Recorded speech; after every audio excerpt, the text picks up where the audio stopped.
Joining me now from our bureau in Washington, D.C., correspondent for LifeSite News, Dustin Siggins.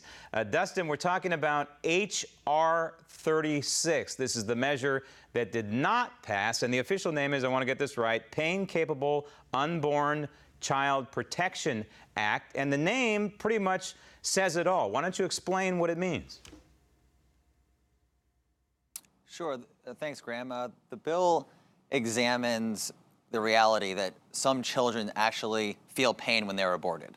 And the goal is to make the American people aware of this, and especially aware of the radical agenda of pro-abortion Americans, especially the politicians, especially President Obama, who clearly wants abortion at any stage of pregnancy.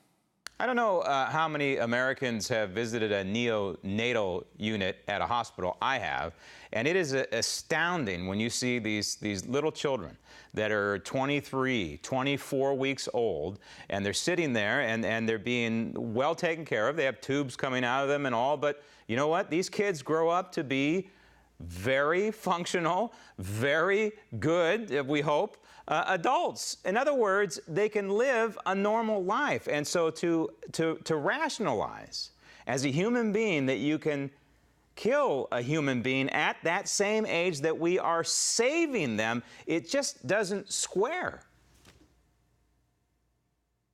Well, it doesn't square at all, and this is why the American people oppose late-term abortions. Unfortunately, again, President Obama and his radical pro-abortion agenda don't square with the American people, but people, and some people in his party fail to see that and feel that their agenda to harm babies, to harm women, is more important than protecting life. Speaking of agenda, your group, could you explain it very quickly? What are you all about? LifeSite News is a pro-life, pro-family, culture-oriented website. We focus on hard news, and we provide news that the mainstream media won't give you about these important issues in our country and around the world. Okay, so we saw some of the debate on H.R. 7. Now, this was a different abortion bill, if you will. Are you at least pleased that this passed, that possibly federal funds will not be used to fund abortions? Because despite what Debbie Wasserman Schultz says, that it's an outright lie. We know that federal funds, taxpayer dollars, are being used to fund abortions. Well, I'm very pleased the bill passed. I don't think that it's going to go anywhere, given the potential of filibustering in the Senate by Democrats and President Obama's probable veto. But I think, like H.R. 36, this is an educational opportunity for the American people to really see the reality of abortion and the fact that the federal government is funding this abhorrent practice, which is why a lot of people have opposed the rape exception in H.R. 36, which led to its delay the other day. So is this the big picture here as far as the pro-life groups, is to kind of educate the American people while at the same time chip away at the viability of Roe versus Wade, or at least narrow the scope? The chipping away would require this to actually go into law, which is why a lot of people, including the group Save the One, oppose the rape exception, because this is an educational opportunity only. It's not going to be put into law. Therefore, we're not going to chip away. We are going to educate.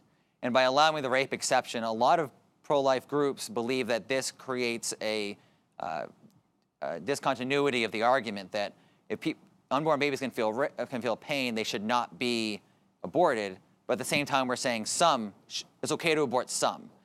If it was passed into law, that would be one thing. But this is an educational opportunity, and we should take care to educate people on all unborn babies, not just some, or not just most. Speaking of educating, this week in Washington, D.C., there was the March for Life, and we are seeing more and more, it seems to me, just anecdotally anyway, more and more young people taking part in the March for Life, and that's encouraging. Do you see that?